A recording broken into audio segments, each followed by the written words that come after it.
Electric Universe Archaeology.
Steve Whetstone Ben Bachner, you wrote, "How come we have not seen these plasma phenomenon in our time?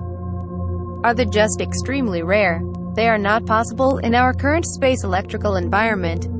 The way these parent instabilities are created is by very, very large flows of electrons in plasma and a very sparse gas. The plasma self-organizes into these shapes if the space environment, charge densities, voltage gradients, etc. support the organization into those shapes. So the question is, what is that specific space environment? I think it's a space environment that we'll experience during or after the magnetic reversal complex when we cross the galactic current sheet projected on or around the year 2048. What will happen is the Earth will enter a region of space that has a different density of charge than current. Imagine the Earth has on average 10 electrons for every 10 protons at present. Then the Earth and Sun pass through the galactic current sheet and enter a region of space with 9 electrons for every 10 protons.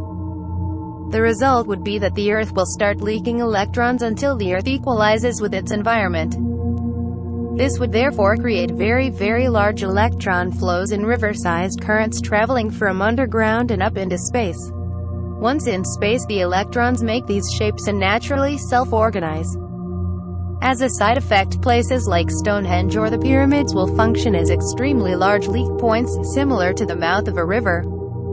The electrons flowing out of the Earth and into the air around Stonehenge will cause rocks and people in your hair to stand up and move around with very, very large static electricity effects. I've been led to believe the pyramids are primarily to stabilize the Earth when electrons come from space and enter into the Earth's opposite electron flow direction from Stonehenge. The pyramids activate when electrons flow from space and into Earth in large rivers.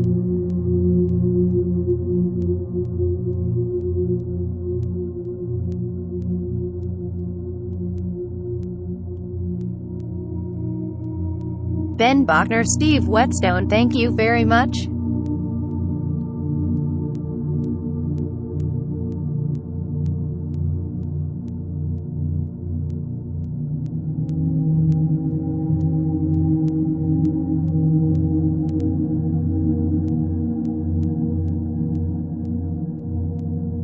Steve Whetstone Ben Bachner, thanks for the upvote. I'll share this discussion in the Facebook group I like called #Solutions for Earth Catastrophe Cycle. I was thinking that if you really wanted to thank me, you might share some solutions with #Hope Heart to Poverty, Politics and Existential Crisis. Specifically, in relation to this topic, I can't help noticing and feel the desire to point out that the pyramids are not actually working in seem to have stayed broke after the whole Venus encounter thing, or that caused the Utah Pishna flood. Not sure I got that right, and I mostly pirate this info and don't always get the details right. I should share you videos from my long playlist that explain what I say better. Anyway, the pyramids need to be fixed before 2048 to safely channel the electrons entering the Earth from space towards productive purposes like power and communications.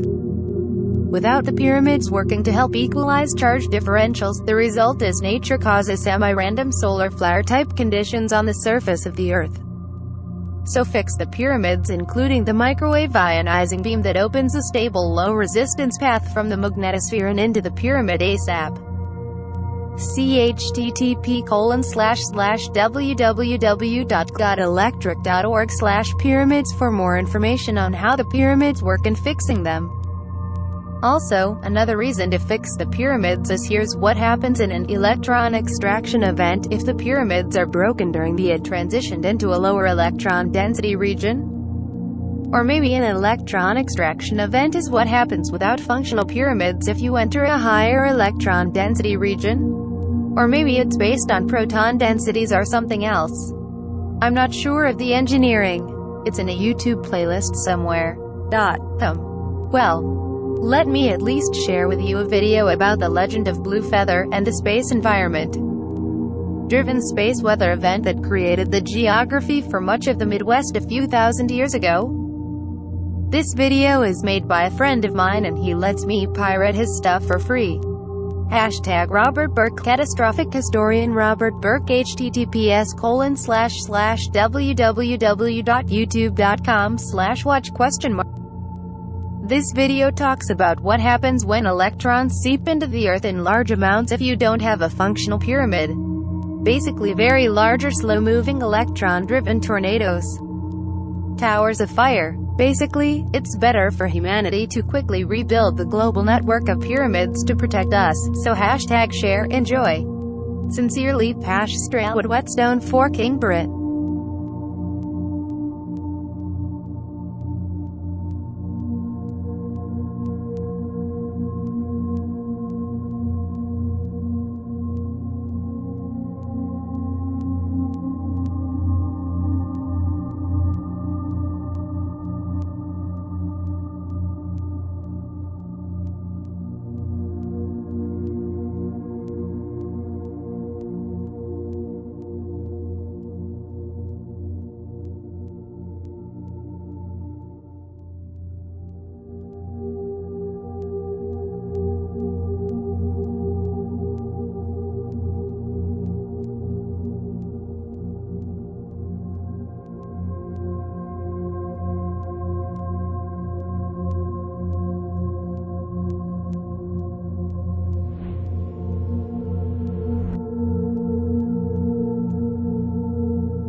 Inside a pyramid.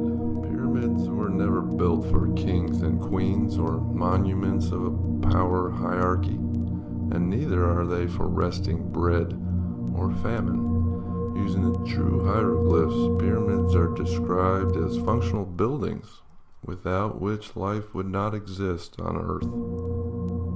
A pyramid is an electric discharge structure used for the transferring charge into the cosmos.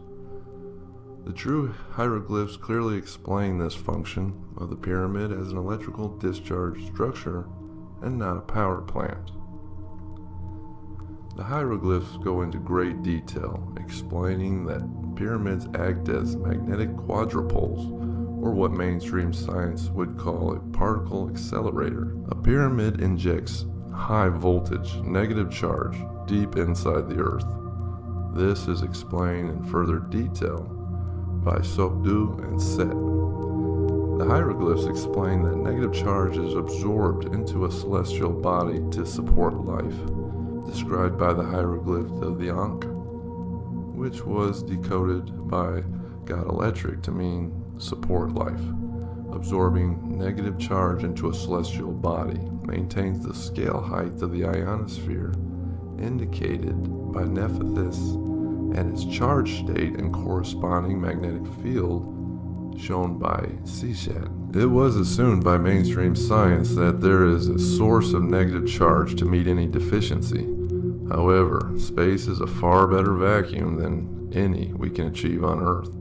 So the assumption that there are sufficient negative charges available is not necessarily true, and this is shown by the true decipherment of the hieroglyphs. The female represents the circuitry of the universe and thus the supply of negative charge to a celestial body, supporting life in the universe. The Sphinx deciphered as a magnification to the east due to the increased ionospheric waveguide by discharging to the pyramids on the Giza Plateau. The Sphinx stela was also deciphered, revealing that Egyptian pots are a metaphor for a charged store used to represent celestial bodies in space. They also explain how planets and stars store charge and are linked by plasma. Num, with the horns of Ram, shows how electric resonance is used to obtain electric nourishment from Nut at the poles. The horns of the Ram also indicate how to shield our planet from major solar outbursts and objects on a collision trajectory using this electricity. Shu is the plasmasphere known to have power over snakes and solar ejection, and describes the interaction between the sun, Ra, and the earth. The lion is the ground, or Sphinx, symbolizes the magnification to the east as an ionospheric waveguide. The earth, as a spherical resonator, would have an increased current and magnetic field, the effect of which is described by Sitchat, and forms what is known as a circulatory. This means the radial waves that travel to the east in the same direction that the Sphinx is facing are magnified. The increased electric current will produce an increased magnetic field, causing the diamagnetic frog to jump higher against Earth's gravity. This is shown by this vertical displacement of Sitchat's measuring palm at Luxor in Egypt. Nikola Tesla also referred to the ground as a vast reservoir of negative electricity. In his The Problem of Increasing Human Energy quote, Tesla quotes, "Whatever electricity may be, it is a fact that it behaves like an incompressible fluid, and the earth may be looked upon as an immense reservoir of electricity." Pyramids are electric structures named as such that the hieroglyphs described aid in the absorption of negative charge into the land, supporting the existence of life on Earth. They perform an electrical function, harnessing electricity from the universe, termed God's electricity, as it is projected using resonant energy of exploding supernova or the sun to the pyramid. It is impossible for mankind to have constructed the pyramids as structures engineered to withstand earthquakes with tolerances that exceed engineering of today, showing little or no creep over generations.